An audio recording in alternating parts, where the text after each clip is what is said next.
Здравствуйте, в эфире информационный выпуск «Вести Чеченская Республика», в студии Лейла Муртазова, и в начале главные темы выпуска.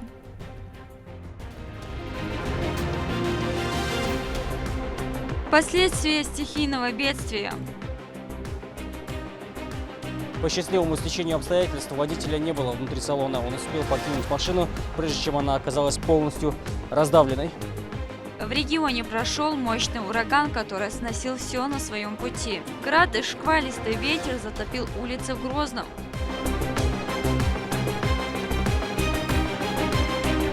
Жить счастливо и полноценно. Лечение с целью возвращения спортсменов в строй. Быстрее, быстрее, быстрее. Основной постулат. В Грозном проходит Северокавказская межрегиональная научно-практическая конференция травматологов-ортопедов. Расскажем о прорывных методах лечения увечий.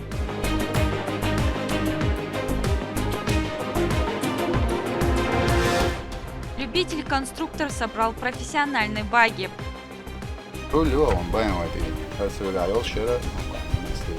Полный систем рулевой баямый. Поделимся техническими характеристиками авто.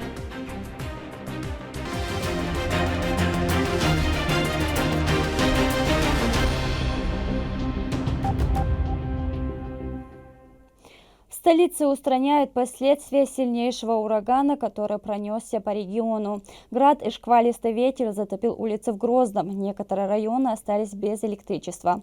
Специальные службы региона активными темпами работают над устранением последствий. Подробнее в сюжете Турпалали Тайсумо.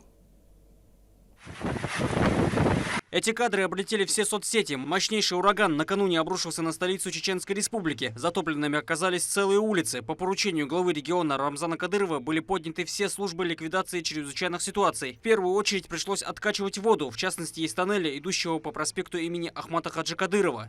Специалисты МЧС оказывают адресную помощь пострадавшим, производят откачку воды в затопленных домовладениях, распилку упавших деревьев, а также демонтаж разрушенной кровли здания. Организовано взаимодействие СДДС муниципальных районов. Информация уточняется. По каждому сообщению проводится реагирование. Силы и средства Главного управления к реагированию на чрезвычайные ситуации готовы. Штормовое предупреждение на территории Чеченской Республики действует до конца суток 7 сентября. Очевидцы стали свидетелями многих происшествий, вызванных сильнейшим ветром. Он сносил целые крыши и облицовку с жилых домов и другой инфраструктуры. К сожалению, стало известно об одном погибшем после падения башенного крана. Люди укрывались в помещениях как могли, при этом некоторые проявили свою храбрость. Этот молодой человек спас котенка, чуть не унесенного потоком воды. В некоторых районах столицы бушевал град разрушительных размеров. Аварийные службы приступили к ликвидации последствий в ту же ночь. Однако без печального исхода не обошлось. Некоторые владельцы потеряли имущество вследствие непредвиденной ситуации, к примеру, личный автотранспорт. По счастливому стечению обстоятельств водителя не было внутри салона. Он успел покинуть машину, прежде чем она оказалась полностью раздавленной. Уже сейчас основной фронт восстановительных работ завершен. Специалисты контролируют каждый из столичных районов. Сейчас ведется полностью очистка территории. Все секторы разделены, и мы работаем, трудимся. Уровень нанесенного ущерба еще предстоит выяснить, но то, что удалось избежать большого количества пострадавших, уже можно назвать чудом, когда все произошло так стремительно. Последствия природного катаклизма практически исчезли. В большинстве домов и квартир уже восстановлена подача электричества, воды и газа. Впереди остались только небольшие работы по вывозу стволов, кустов, деревьев, а также других мелких разрушений. Оперативность экстренных служб позволила избежать больших проблем. Люди уже вернулись к обычной жизни. Турпалали Тайсумов и Сайтали Ампукаев. Вести. Чеченская Республика. Генерал-полковник полиции Руслан Алханов назначен заместителем начальника Главного управления Министерства внутренних дел России. Об этом проинформировал руководитель ведомства по Северокавказскому федеральному округу Сергей Бачурин в ходе совещания в Грозном. Он отметил большой вклад Руслана Алханова как министра в дело борьбы с преступностью, укрепления законности и правопорядка в субъекте и подчеркнул, что за 18 лет на своем посту Алханов сформировал республиканскую полицейскую структуру, личный состав которого на высоком профессиональном уровне выполняет возложенные задачи. Группа добровольцев отправилась в зону проведения специальной военной операции из аэропорта Грозного. Военнослужащих проводили официальные лица во главе с председателем парламента Чеченской Республики Магомедом Даудовым. Они подняли дух бойцам перед взлетом, напомнив, что они отправляются сражаться против нацистов и бандеровцев, которые угрожают не только безопасности страны, но и свободе вероисповедания, традиционным ценностям и основам нравственности. Их необходимо остановить, а руководство субъекта готово оказать им в этом всю необходимую поддержку. Братская помощь на войне – это самое святое. Мы от вашего имени, бойцов легендарного спецназа «Ахмат», хотим поблагодарить Общественный фонд имени первого президента Чеченской Республики, Героя России Ахмата Хаджи Кадырова, который уже 1,5 года вместе с нами борется с этим злом, обеспечивает спецназ «Ахмат» тем, что надо нам на линии фронта главу Чеченской Республики, Героя России Рамзана Ахматовича Кадырова. Вы действительно воины своей страны. Если бы не мы, а кто еще? Что нам предъявляет Европа, Запад, мол, своими порядками? Мы сами можем кому-то преподнести свои порядки. С помощью президента страны, верховнокомандующего и главы республики Рамзана Ахматовича Кадырова, все, что необходимо участвовать в зоне СВО, у нас есть. Вы это прекрасно все знаете. Желаю вам удачи, берегите себя, друг друга. У бойцов отличный боевой дух, они прошли полную подготовку в Российском университете спецназа, а некоторые и вовсе отправляются уже не в первый раз и готовы к выполнению любых задач. В Грозном открыли школу креативной индустрии на базе Чеченского государственного колледжа культуры и искусства имени Татаева. Новое учреждение позволит подросткам обучаться по 3 набирающим популярность направлениям. Далее Амина Тупилагова. Здесь собрались юноши и девушки, готовые расширить свой кругозор и творить. Учреждение с громким названием «Школа креативных индустрий» открывает свои двери для подростков от 12 до 17 лет. Образовательная программа рассчитана на 2 года.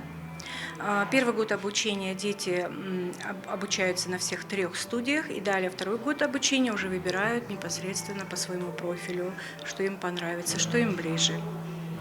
И по окончании 2 лет они получают сертификат. Школа является структурным подразделением Чеченского государственного колледжа культуры и искусств имени Татаева. Программа реализуется в рамках федерального проекта, придуманного в России при поддержке Министерства культуры страны и региона. На официальное открытие прибыл и первый заместитель министра культуры Марет Байсарова. После официальной части гостям провели экскурсию по структурным подразделениям школы. В студии электронной музыки ребята учатся создавать и редактировать музыкальные композиции, знакомиться с техникой использования современного звукового оборудования. Принцип работы программы заинтересовал и гостью. Поэтому принцип полностью создаете музыку? Да. Ну, здесь, то есть, смотрите, здесь, видите, вот дорожка, каждая дорожка индивидуальная. Здесь у нас располагается там и снейр, каждая отдельная дорожка. Соответственно, группа ударных там может занимать до 12 треков. Ученики студии фото- и видеопроизводства смогут создавать масштабные творческие проекты с использованием новейших технологий. Мне всегда была интересна эта сфера. Хотела попробовать себя в новой роли, делать красивые, качественные фото и видео. Это очень важно, сохранить на память семьи и так далее. Сейчас в современном мире очень популярны социальные сети, куда люди заливают свои фотографии, видео. За этим я вижу большой успех, перспективу, поэтому я выбрала это направление. Что касается данного направления, оно наиболее привычно и понятно обучающимся. Но и здесь есть много нюансов, с которыми ребятам предстоит разобраться. Бойцы невидимого фронта. Именно так в индустрии называют звукорежиссеров. Они именно те, кто всегда остается за кадром. Тем не менее, у них очень много работы. Звукорежиссура применима не только к музыке. Здесь и ТВ, и радио, собственно, все направления, где есть звук. Обучать ребят такому редкому и востребованному направлению будет выпускник ГИТИСа Саламбек Тайсумов. Звукорежиссура вообще как профессия, она находится на стыке техники и творчества. Потому что непосредственно через какие-то технические средства мы творим. Основная задача звукорежиссера это создание и передача звукового образа. Каждый ученик сможет попробовать себя во всех 3 направлениях креативных индустрий в течение первого года. Далее создать проект и после этого выбрать направление для углубленного изучения во 2-м учебном году. Амина Тупелагова, Магомед Басаев, Харун Абдулаев. Вести. Чеченская Республика. На базе Республиканской клинической больницы имени Эпендиева проходит 2-я Северокавказская межрегиональная научно-практическая конференция травматологов и ортопедов. Организатором выступило Министерство здравоохранения субъекта совместно с ведущими научно-исследовательскими центрами страны. Рамзан Абуев разбирался в современных методах лечения травматических повреждений. Открывая 2-ю Северокавказскую межрегиональную научно-практическую конференцию травматологов-ортопедов, заместитель министра здравоохранения региона Асланбек Ханбиев пожелал всем участникам плодотворной работы, продуктивного профессионального общения и творческой атмосферы. Глава Чеченской Республики, герой России Рамзан Ахматович Кадыров вносит неоценимый вклад в развитие травматолого-ортопедических служб и в целом здравоохранения. Региональный общественный фонд имени первого президента Чеченской Республики, герой России Ахмата Хаджи Кадырова, Далазут Облдальцина, оказывает финансовую помощь и поддержку по совершенствованию материально-технической базы отделения травматологии и ортопедии в республике. Куратор здравоохранения Чеченской Республики Ахмат Кадырова ставит одной из приоритетных задач улучшения качества оказания медицинской и реабилитационной помощи по травматологии и ортопедии. Хочу выразить свою глубокую благодарность каждому из вас за ваше преданное служение в области травматологии и ортопедии. Поучаствовать в одном из самых ожидаемых форуме приехало более 250 докторов из различных регионов России. Вместе с тем, некоторые участники подключились к видеотрансляции онлайн. Очень давно, в Древней Греции, первый академик Платона, это 357 год до нашей эры. И, конечно, с тех пор от собрания мудрецов, а мудрецы сейчас у нас, точнее у вас, находится в зале теперь, конференция такого формата уже преобразовалась и, в принципе, рассматривается сегодня и правильно рассматривается как форма организации научной деятельности. Но, тем не менее, несмотря на время и появление возможностей разных, участия в разных форматах, в том числе и онлайн, что, конечно, очень здорово. Сетка программы содержит порядка 35 докладов, поэтому даже с учетом введенного тайминга форум проходит интенсивно. Кроме устных сообщений, запланированы практические методы обучения. Это лекции, дискуссии, мастер-классы. На сегодняшний день экстренная травма превалирует, чем хирургия. Да, если любой район поехать, да, если один хирургический больной поступает, то 3-4 поступает травматологический больной. То есть травма превалирует, да, учитывая мощное мощностроение, электронный век, начиная с ожогов, ДТП и так далее, да, они превалируют. Травматические повреждения – одна из ведущих причин нетрудоспособности. Нередко сложные увечья, особенно опорно-двигательного аппарата, приводят к инвалидности и даже к смерти. Немного статистики. Почти треть выездов бригад скорой помощи в стране связаны именно с несчастными случаями. Доктор медицинских наук Анатолий Орлецкий – один из докладчиков. Его работа посвящена травмам плечевого сустава, которые зачастую происходят в спорте. Очень актуально почему для Чеченской Республики. Очень хорошее развитие спортивных всех моментов, связанных и с ММА, связанных с футболом. Это различные виды силовых единоборств. И в этом отношении плечевой сустав страдает очень сильно в момент соревнований. Поэтому наша основная задача – минимально инвазивно провести соответствующую операцию при повреждениях и как можно быстрее провести реабилитационное лечение с целью возвращения спортсменов в строй быстрее, быстрее, быстрее. Основной постулат. Образовательная цель форума – рассмотреть алгоритмы лечения пациентов с травмой таза, позвоночника. Также будет уделено внимание современным принципам излечения огнестрельных и минно-взрывных ранений. Людям, имеющим подобные травмы, нужны особые условия для полноценной жизни. В рамках конференции организована тематическая выставочная экспозиция производителей и поставщиков лекарственных средств, медицинской техники и специализированной литературы. Компания «Современные технологические линии» занимается поставкой современных физиотерапевтических аппаратов как для лечебных учреждений, так и для домашнего использования. Здравствуйте, расскажите, пожалуйста, что у вас представлено? Добрый день, меня зовут Вагир, компания «Анатомика», город Казань, Республика Татарстан. Мы занимаемся производством имплантатов для остеосинтеза, для спинальной хирургии. Можете посмотреть, это пластины, стержни, винты, также стержни, винты для спинальной хирургии. Также запустили серию эндопротез, тазобедренный сустав. Все свое, российское, занимаемся импортозамещением. В Республиканской клинической больнице имени Эпендиева, на базе которого и проходит мероприятие, оживленно от прекрасной возможности широкого профессионального общения и его перспектив. А пока завершился первый день работы форума, впереди еще больше докладов. Рамзан Абуев, Мусар Хаджиев, Руслан Магомадов, Вести, Чеченская Республика. Житель Шелковского муниципалитета собрал самодельные багги. Это первый его опыт в конструировании внедорожника. Любитель-инноватор уже стал известной личностью в станице. Теперь инженер ожидает признания всего региона. О технических характеристиках автомобиля расскажет Рамзан Абуев.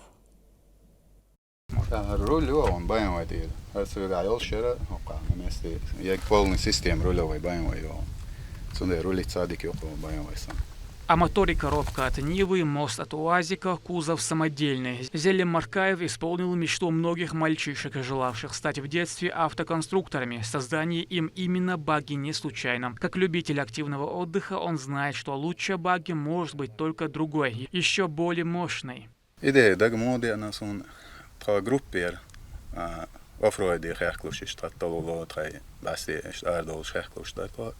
Я дадулделер то чеквалаг.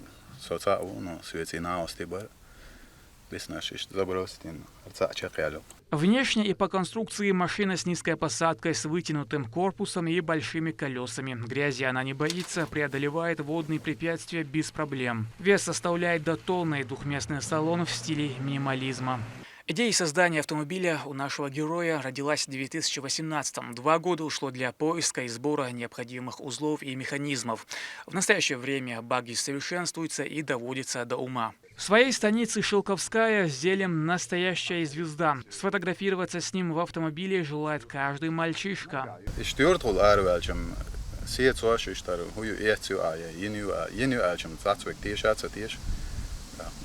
ده هرگوششون خیش خیر دو به یلو ریات الا نو هایش هم یلو شوی سون صعب بناتي يوش وال ميكش سون آيه يلو условия чем тем более йелу рюпе. У железного коня нашего героя 84 лошадиных сил, объем двигателя 1,7. Разгон с места до 100 км в час занимает 15 секунд. Доработать багги Зелим собирается в ближайшее время. Необходимо сделать задний свет, компрессор, дворники и вентилятор. Тогда можно будет ездить более безопасно и комфортно. Рамзан Абуев, Магомед Басаев, Магомед Бараханов, Вести, Чеченская Республика. На центральной площади Грозного прошло BMX фристайл-шоу. Ведущие райдеры страны продемонстрировали свои невероятные трюки зрителям, среди которых были и официальные лица региона. Для участников мероприятия также провели различные конкурсы, в том числе и по чеченскому языку. Для их победителей подготовили внушительный призовой фонд. Это 10 велосипедов, 10 самокатов и 10 велосипедов BMX. Также вручили награды призерам первого этапа многодневной велогонки «Дружба народов Северного Кавказа». Какой вопрос? Ответить один и выбрать их самокат.